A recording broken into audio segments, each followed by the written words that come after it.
Six to 5 on 2CC Canberra Live until 6 o'clock. You can call in if you like on 6255 1206 to have your say. It is Friday afternoon. It's after the 4:30 news, and you know what that means. It means to everybody that we should be talking all things financial with Luke Smith from Envision Financial. Good afternoon. We got there. How you doing? Got there in the end. That's we right. did. It's Friday afternoon. Give me a break, mate. It's break given. I think every other day's Friday at the moment. It's just one of those spells. It is indeed. Things are busy, but I guess in many respects it's better to be busy because otherwise you're just sitting around twiddling your thumbs, and that's never good. Yeah, look, I think we've always been of the advocation that, you know, as long as you've got plenty to do, you can help plenty of people, and the time flies by, and if you enjoy what you're doing, it's not that bad. So. Well, that's right, exactly. So today we're talking about when should I start adding to super? Well, I guess the answer to that is as soon as you can afford it. Well, yeah, look, I think in a nutshell, you've wrapped That's it, end of the program. Thanks very much, let's go to the pub. See you next Friday. Look, exactly right. Some of the things I've put in here really is, I'm finding it's becoming more and more of a decision earlier, which I think is great because I've always been an advocate of early good behaviour and being consistent. And I think the benefit of compounding and doing things regularly over time can really add some value in relation to your resources to be able to retire at whatever age that may be. So when we say sort of when and why, some of the things I've put down here really are, the first point I put there is set up good behaviours. If you've got a job and you start doing something and it just becomes part of your everyday routine, then I think that's a fantastic behaviour to have right from the start, than trying to change somebody's behaviour when they've become accustomed to living a certain way on a certain amount of money. If you can start good behaviours and have money go to super and then just incrementally chip away at increasing what you put in, relevant to what you do, what you earn, or what you need to live on, then I think it's a very good time to do it. And I'm not advocating here at all that you do this in place of something else in its entirety. I think everything in moderation is appropriate. So if you want to pay down your mortgage and put a bit into super, that's great. If you've got no self-control, then automate the payment to super. If you're a good saver and you can manage your budget, then use your offset account and put your money into super at the end of the financial year and hedge your bets. Ultimately, people need to remember that everyone has different traits, different positives and different negatives, and you need to do what works for you so that you can do something that's consistent. You've also put down here in the notes that if you get a pay rise, you should send that straight into your super because you're not going to miss it. But well, I don't know, I think I would. Well, again, as an option, and I'm not saying in its entirety, but if you've picked up a couple of extra dollars because you've finished your study, you've got a promotion, you've moved to a new level, or you've changed employers, and you were quite happily living on what you're earning before, then direct a little bit of that increase to superannuation, and again, have the benefit of that over multiple years. Because I have a conversation with people regularly and they say, I remember when I could live really well on this amount of money, and now for some reason I earn $40,000 more and I can't live on the same amount of money because we live to our cash flow and we spend what we have. There is a well-known quote, and I can't remember who said it, but it goes something along the lines of expenditure rises to meet income. Oh, I 100% agree. I often have conversations with people and say, well, you could save this much, couldn't you, of that? No. The next answer I get, which is always concerning, is I don't know where it goes. And that's why for many an episode leading into 30 June, we talked about the importance of understanding your cash flow and having a broader budget, or at least some ideas in relation to where your money is going. Because if you do want to try and actively save or have other investment opportunities, knowing what you're working with is always a good foundation to then build from, so that you can do things in a controlled manner without racing in and having to back out because you over or underestimated what you were working with. All right, so what are some of the other reasons why people should be considering adding to their superannuation? So some of the other things I've got on here, in no particular order, obviously. Super split. We spoke last week about the benefits of super splitting where there's a difference in age. Obviously, that's the second obviously for the day. Everything's obvious until it isn't. It was going to be an obviously free afternoon, but not today. It's one of those words like absolutely. I keep using absolutely all the time. That's one of Catch mine. up concessional contributions. This is a good way to add to superannuation where you've been making payments and you haven't used all of your $25,000 cap. You could use some of your carried forward benefit or the shortfall to 25,000 in the last 2 financial years to add to super. That's a good way to do it. New job, change of salary, or the return to the workforce. If you've been out studying, caring for kids, and you've come back in, and it's generally pretty important for people to try and catch up their accumulated superannuation the best they can, making an active contribution to superannuation over what you may get under your employment agreement is another good time to start that behaviour and then continue it in the future. If you've got your mortgage under control, if you do have ample or surplus income on a fortnightly or weekly basis, and again, if you're not that diligent with your cash, set up a direct debit and have the decision made for you so that you can fight the temptation to spend it. Because as we said before, there's always a reason to spend it on something. Oh, yes. And you can always justify it to yourself, I just need this, I just need that.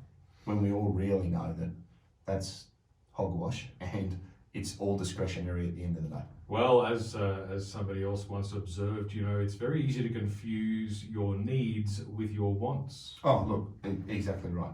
I think it's important that you start these behaviours early, be consistent, and just remember that it's a marathon, not a sprint. You're going to spend a lot of time working, you're going to spend many years doing something, earning money, and you may or may not enjoy times in your life where you're working, you may or may not have the same amount of income. So to make the most of those income years where they may be slightly higher than average, or you finish studying and you've seen a significant jump, as we said earlier, you can live quite well on the money you were making before.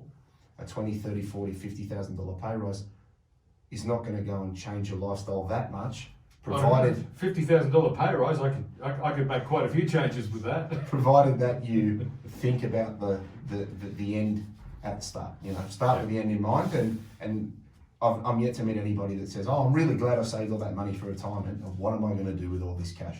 They're the conversations that I would rather have over how much do I need, and in later years, how hard do I need to go in relation to my savings.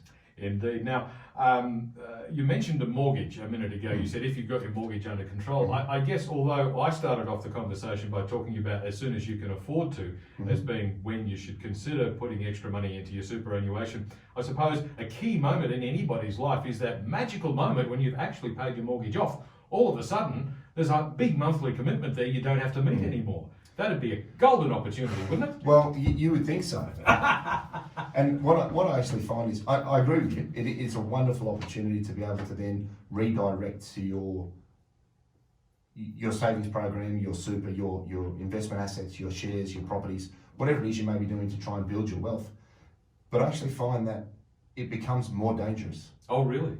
Because when you've got a fixed commitment like that, you learn to live to it. Yes. You've got a mortgage payment, you've got a car payment, you've got school fees, and you work the balance of the variables at a point that you can control. I find in some situations that when that mortgage is paid off, or you do have a significant pay rise, or you do have a significant change in your fixed outgoings, budgets can get really loose because there's that automatic assumption that I can afford it. Yeah. It's okay. We'll do that next year. We'll do that next month. I'll just buy that. Because you can justify to yourself that there's plenty of room in your discretionary spending, which then accidentally starts to eat into your wealth accumulation and the decisions that you make about building the retirement base from which you'd like to either wind down your hours, stop altogether, or work on a part-time basis. So I think it's a great time to really become hyper-focused on active investment and controlling your cash flow. But I often find that people find it difficult because the fixed in their life has ceased. Yes. And then we've given the keys to a Ferrari to a 5-year-old. Yes. And then we're going to get upset if they plough it up the gutter. I guess it certainly focuses your mind when you have to pay the mortgage every month or else the bank will take your house away.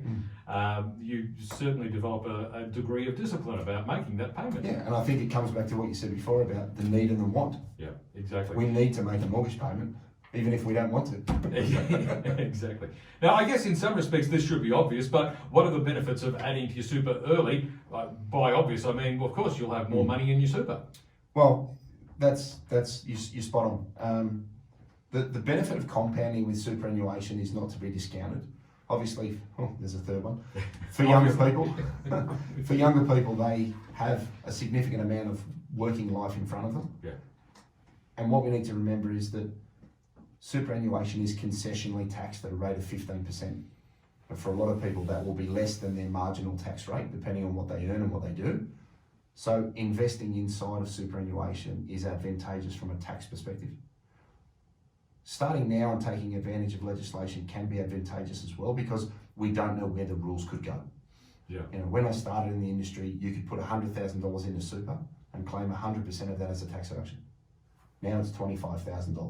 Mm-hmm. So make the most of what the legislation is at the moment, because you never know where it could go, be it good, be it bad. Yes. For those in the public sector, you know, for the PSS members, get your accrued benefit multiple up as quickly as possible. And that's your rate of contribution. If you're doing 2, try and do 3. If you're doing 5, try and do 6. If you can do 10, great, do it. Because the compounding value of years of membership in that fund is exponentially better when you get to your retirement age and work out what your final pension income will be. So if you're in the PSS, check your accrued benefit multiple, because nothing breaks my heart more than when someone comes in and says, I've spent 35 years in this fund and I've only been contributing 2%. Right. I don't have the heart to explain what they've missed out on. Okay. So if you're in that fund, make the most of that. The other thing to keep in mind is time flies. So doing something at the moment, maybe not at full capacity, but doing something over nothing, you can blink your eyes and 10 years will come and go, and it'll be something that's on the radar.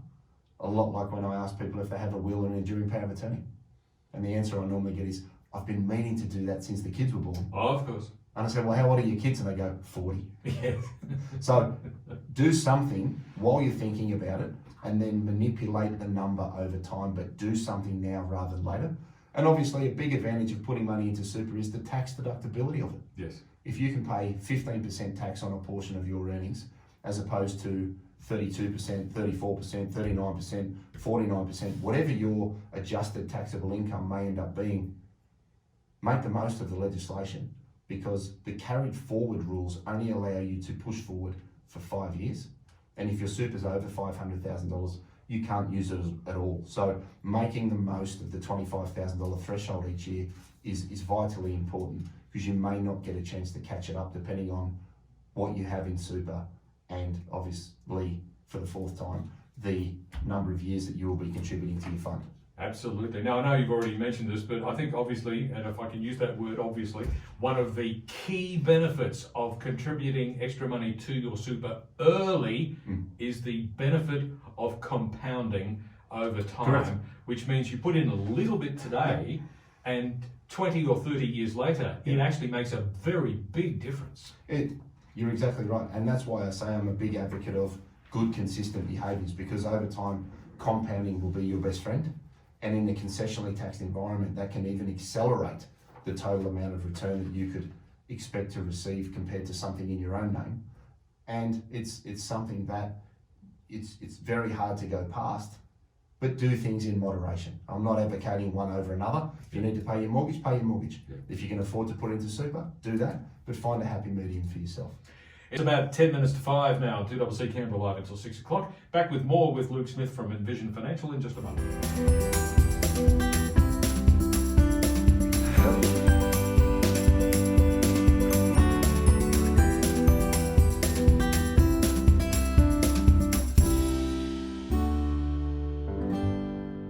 7 minutes to 5 on 2CC Canberra live until 6 o'clock. And of course, I'm joined in this half hour by Luke Smith from Envision Financial. Today, we're talking about when should I start adding to super, and we've already established it should be as soon as possible. Yeah, look, as we said before the outbreak, to sort of put a bow around what we've spoken about.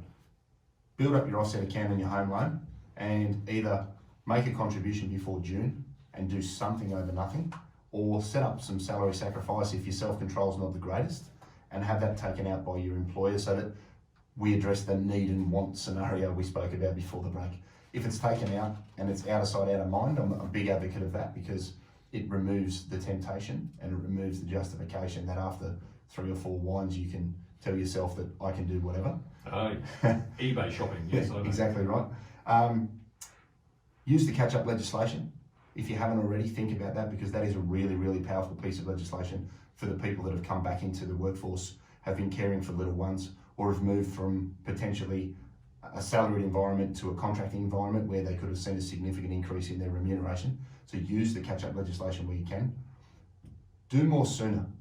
I'm not saying you have to put all your pay into super, I'm not advocating that at all, but just a little something to teach yourself good, consistent behaviours. Let's just take advantage of the compounding benefits that we spoke about before the break. Yeah. Think about spouse contributions and non-concessional contributions, and also consider the super splitting legislation where there is an older person in the relationship and they will get to their preservation age before the spouse. Make contributions sooner and then split them over, because as we spoke about last week, the super splitting legislation is not cumulative. So it's one of those use it or lose it, and you need to make sure that if you're going to work for a number of years, that you consistently move over money to the older person's name or to where you want to build up superannuation for someone that's returned to the workforce. You'll still maximise your tax deductions, you'll control your taxable income, but you'll be able to progressively build wealth and take advantage of compounding over time and the concessionally taxed environment that superannuation provides. So think about super as a portal for spare money, and then continue to review and contribute, and make the most of what you're doing in relation to your career and the time that you have in the workforce, because you generally find that you blink and it's over. So, Well, that's I'm going to sneeze. Pardon me. Dear oh dear. I was trying to hold that off until after we finished the program because we're close to the end, but I couldn't quite make it. It's one of those things, you can't stop a sneeze, can you? You really can't. Can't keep your eyes open either. I just hope that was the only one. Anyway, well, so wrapping it up, starting early is the thing to do, and I know you tell us we won't miss it. I find that hard to believe, but look, there we go. And obviously, it's a marathon, not a sprint. I don't know. I'm not fit enough for either, really, am I? Well, I think you've got to have a go, right? Got to have a go. If you don't put your shoes on, you don't get to the finish line. Fair enough. So, where do we go for more information? Yeah, so if you're unsure about what the carry forward legislation is, or if you can afford it, or if you want to have a chat about, understanding where the cash flow is going, or taking part in our budgeting program we've got coming up in October, 6260-4749. We've had a lot of interest in that, and I think the shows of late have sort of pointed out the importance of having a strong foundation, or as we say, getting your strategy stacks correct and building from a good foundation. We've got the podcast, YouTube, the office, and the website, www.envisionfinancial.com.au. You can go to the resource centre and look up the technical library that we have. We've got a lot of people that use that just to clarify their understanding of something that we speak about. So use those resources. They're free for people. They can subscribe to the resource centre off our website. Feel free to do that. If you're unsure whether you're making the most of your opportunities, give us a call, and Barb makes a mean cup of coffee still. So fantastic. Well, that's just about it for another afternoon of discussing all things financial. We'll come back again next Friday and do some more. We'll see you next week. Thanks very much. Luke Smith from Envision Financial.